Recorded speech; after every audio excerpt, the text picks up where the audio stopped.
नमो नारायण। जय महाकाल। जय मां बगलामुखी। सभी मेरे दर्शकों का बहुत बहुत स्वागत है। मैं आशा करता हूं आप सभी लोग स्वस्थ होंगे और आपकी आध्यात्मिक उन्नति आगे बढ़ रही होगी। आज का मेरा वीडियो का जो टॉपिक है वो भगवान भोलेनाथ से जुड़ा हुआ है।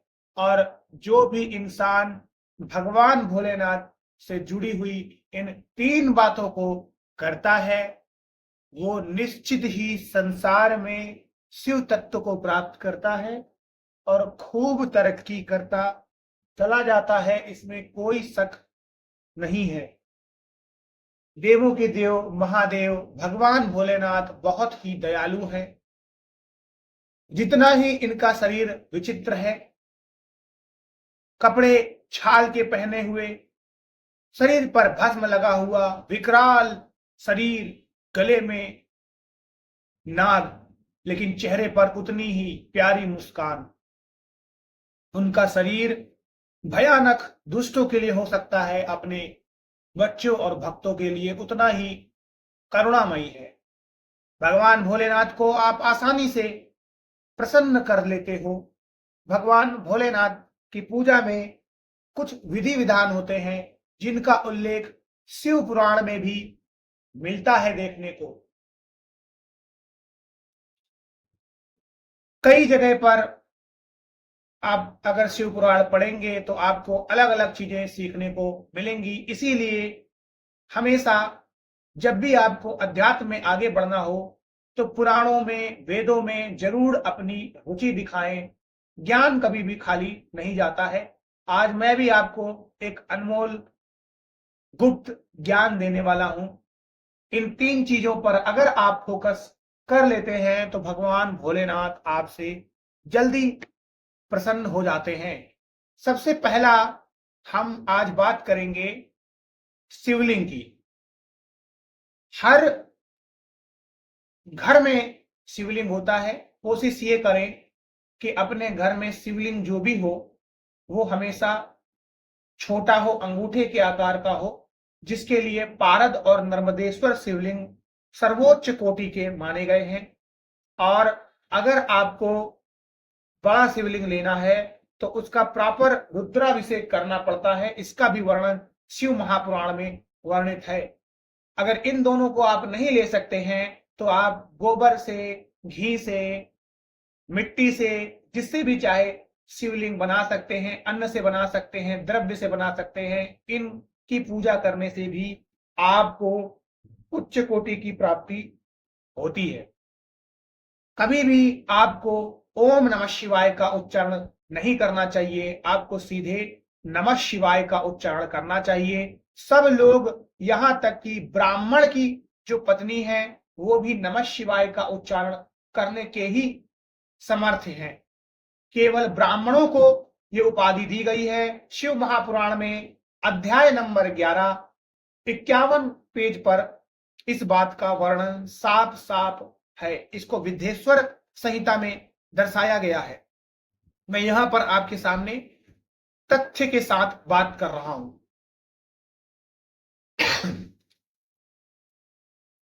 इस तरीके से ब्राह्मणों को केवल ये वरदान प्राप्त है ओम नमः शिवाय को जपने का। ब्राह्मण की पत्नी या अन्य पुरुष नमः शिवाय का जाप करें और स्त्रियों को शिवाय नमः जाप की अनुमति दी गई है। बाकी जिसकी जितनी श्रद्धा मर्जी है, अपने मन का करना चाहे वो कर सकता है। शिवलिंग पर कच्चे चावल चढ़ाने से आपको धन संपत्ति की प्राप्ति होती है। तिल चढ़ाने से समस्त पापों का नाश होता है। शिवलिंग पर जौ चढ़ाने से लंबे समय से चली आ रही परेशानी दूर हो जाती है। शिवलिंग पर गेहूं चढ़ाने से सुयोग पुत्र की प्राप्ति होती है। शिवलिंग पर जल चढ़ाने से परिवार के किसी भी सदस्य का तेज बुखार हो वो कम हो जाता है। दूध में चीनी मिलाकर चढ़ाने से बच्चे का मस्तिष्क तेज होता है। और शिवलिंग पर गन्ने का रस चढ़ाने से सभी सुखों की प्राप्ति होती है। तो ये पहला पॉइंट था शिवलिंग से रिलेटेड। अब आते हैं दूसरे पॉइंट में। भगवान नंदी जी जो शिव जी के प्रमुख गण हैं, उनकी सवारी है। कहा जाता है कि नंदी के कान में जब भी आप कोई इच्छा कहते हैं तो वो जरूर पूरी होती है। भगवान शिव को जल चढ़ाने के बाद जो जल बचे उसे नंदी जी पर जरूर चढ़ाएं। नंदी जी की प्रतिमा का एक पैर उठा हुआ होता है, उस उठे हुए पैर पर जल चढ़ाएं। जल चढ़ाने के बाद नंदी के सीधे कान में पूरी श्रद्धा से अपनी इच्छा बोलें। इस तरीके से कही गई इच्छा 3 से 3.5 महीनों में जरूर असर दिखाती है, इसमें कोई शक नहीं है। अब आते हैं तीसरे पॉइंट के ऊपर, क्षमा करिएगा। ताली बजाएं शिव मंदिर में। 3 बार भगवान शिव के मंदिर में आप ताली जरूर बजाएं।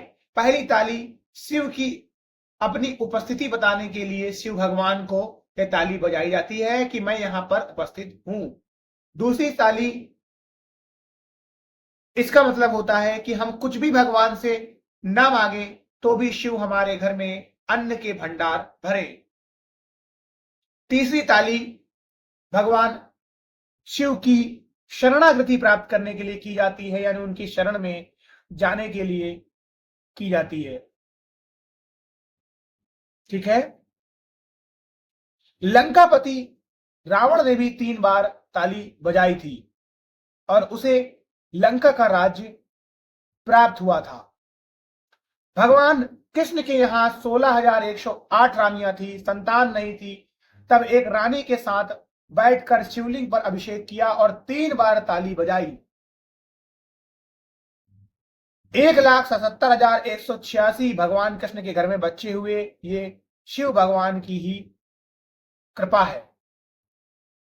जब भगवान राम जी सेतु बांधने का काम कर रहे थे, सेतु नहीं बन रहा था, तब भगवान राम ने भी शिवलिंग के सामने 3 बार ताली बजाई थी। भगवान शंकर को प्रसन्न किया था और पत्थर पानी पर तैरने लग गए थे।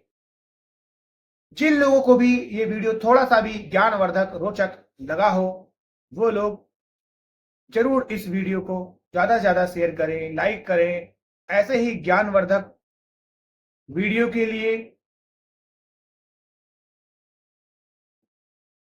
मैं आपके लिए ऐसी वीडियो बनाता रहता हूं। आप सभी लोग मुझे सपोर्ट करें, इस रील को शेयर करें। अभी के लिए आप सभी लोग स्वस्थ रहें, खुश रहें और आपकी आध्यात्मिक उन्नति होती रहे। नमो नारायण। जय महाकाल, जय मोगलम की।